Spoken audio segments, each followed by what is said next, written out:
So guys, welcome to Sketching Out Loud, the show where I draw something and then afterwards I go ahead and commentate on the process of it. This week I'm drawing Tatsumaki, the S-rank number 2 hero from One Punch Man.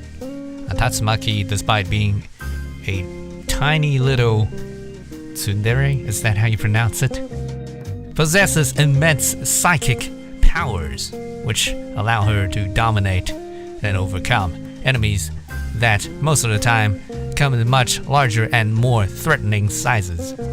It's a pity that they did not get Kugimiya Rie to voice actor, but I think the voice actor that they did get does a pretty good job. You know what, guys? I just realized it's been about 5 episodes of this stuff, and I haven't mentioned that I have a Discord server all this time. So here it is, guys. My Discord server, I have one. If you are a fellow artist and you enjoy, drawing in the company of others, I'm not sure how that kind of works, but if you just enjoy being in the company of other artists, check it out. Join us. I'm just gonna leave the link in the video description down below. Alright, so going into this drawing, I already knew I was going to color specific parts in, namely the face and the hair. So in preparation for that, I sort of left better defined line art around those parts, and also I cleared out more space so that I can work, have a cleaner space to work the color into. So if you sort of already know that you're gonna color specific parts in and what coloring technique you might use, you can sort of utilize your line art to sort of help bring the color out and help make it pop. The line art helps with the color helps out the line art. Like in some places you might thin out the line art a little bit, or in some places you might, if you know that you are going to be coloring certain bits, you might choose to draw in the detail using only color, so then you forego the entire line art segment for a certain area. That's what I'm getting at, basically. So yeah, make sure your line art helps out your colors, and then your colors help out your line art. I know.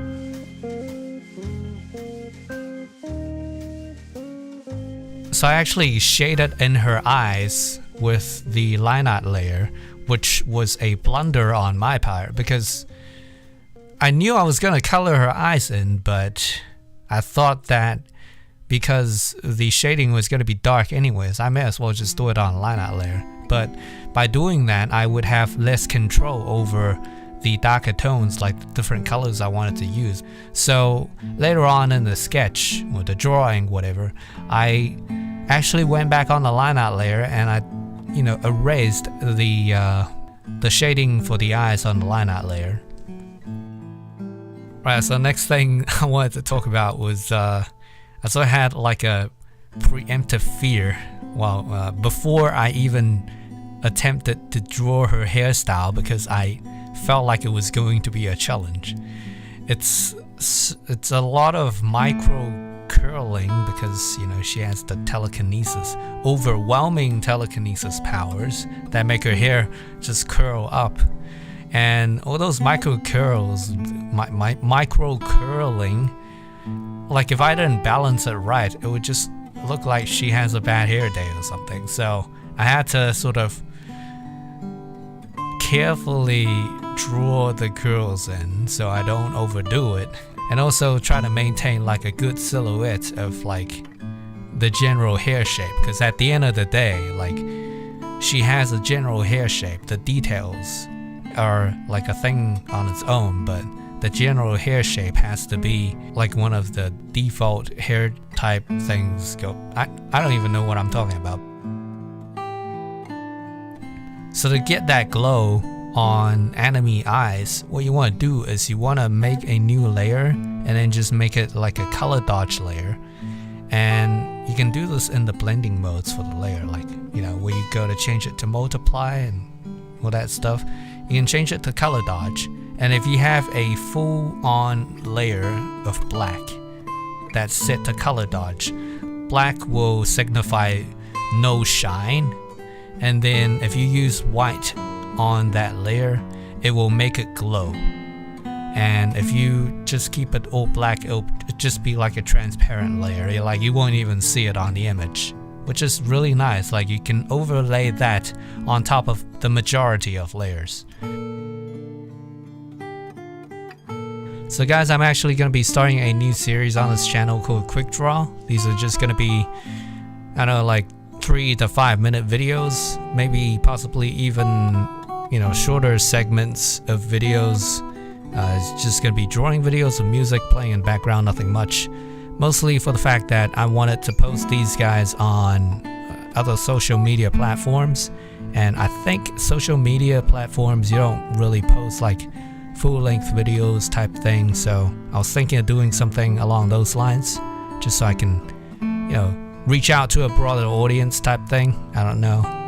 They're also going to be easier to make for me. So, because I don't know, I feel like commentating is hard, but I do enjoy it, which is why I want to keep on going and continue with this series. You know, it's fun. It helps me learn and improve on my, I don't know, just conversation abilities. I guess that's kind of weird. I mean, I'm not really having a conversation. I'm just like talking to myself, or, you know, I don't even have a mirror. But yeah, just keep an eye out for when those videos pop up, if you guys are interested. My social media websites are all in the video description down below, so if you guys are interested, you can check that out. You don't have to. I'm just glad that you guys are here watching this right now. I really didn't know what I was doing with like the pose or whatnot.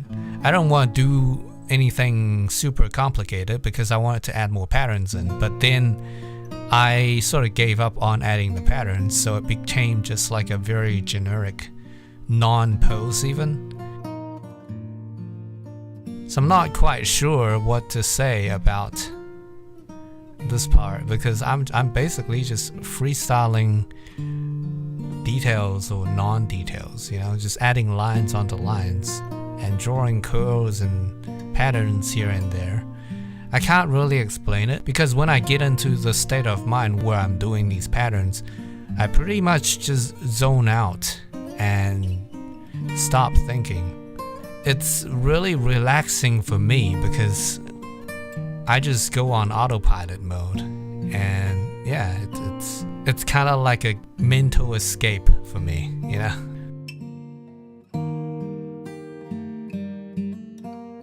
So I figured after drawing, I wanted to separate her from the background a little bit more.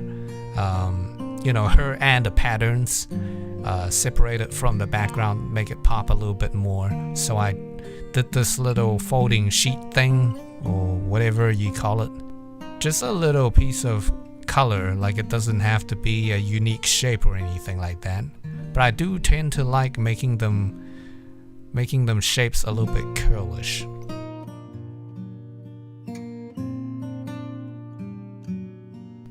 Here I'm just adding sheets of texture and putting them on different blending modes just to give the drawing a little bit more detail, like get rid of that super clean look that CGI tends to have. You know, like when you draw on paper, there's the paper texture, and then when you draw on computer, it's like perfect smoothness. A little bit of added texture makes the overall image look a little bit more interesting, that's all. Here I am just overlaying some more texture because I'm insane. But yeah, I mean, if it makes your image look more interesting, then why not?